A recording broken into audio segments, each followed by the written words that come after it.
नमस्कार, मी गौरी सूर्यवंशी. एस मराठीमध्ये आपलं स्वागत. वळूया आजच्या बातमीकडे. कळवण तालुक्यात शिक्षण विभागाच्या अटींना बगल देत गुरुजींना उपाशी प्रशिक्षण देण्यात येत असल्याचे उघडकीस आले.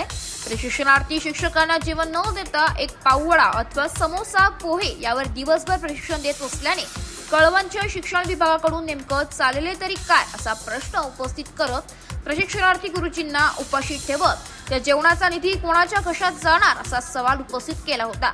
याची दखल शिक्षण विभागाच्या वरिष्ठ स्तरावरून दखल घेत शिक्षणाधिकारी डॉक्टर नितीन बच्छाव तसेच जिल्हा शिक्षण व प्रशिक्षण संस्थेचे प्राचार्य अनिल गौतम यांनी दखल घेतली असून प्रशिक्षणार्थी शिक्षकांना जेवणाऐवजी नाश्ता दिला असेल तर जो खर्च झाला तोच दिला जाईल, अतिरिक्त बिल अदा केले जाणार नाही असे सांगत उद्यापासून सदर प्रशिक्षणार्थी शिक्षकांना जेवणाची व्यवस्था पोहोचवण्यासाठी सूचना देखील संबंधित विभागाला देण्यात आल्या.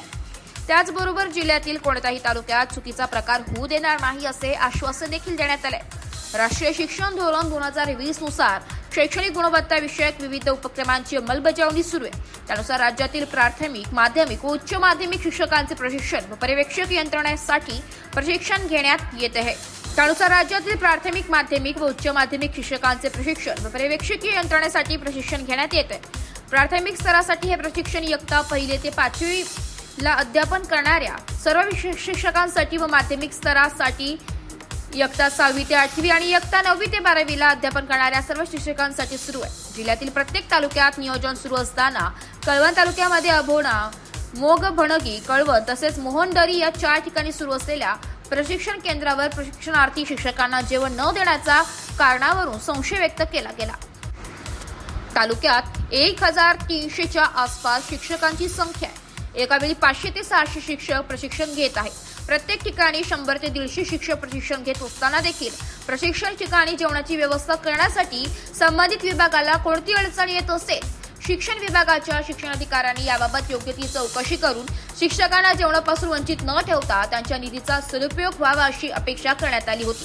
प्रशिक्षणार्थी गुरुजींना उपाशी न ठेवता त्यांना जेवणाची व्यवस्था करण्यात यावी.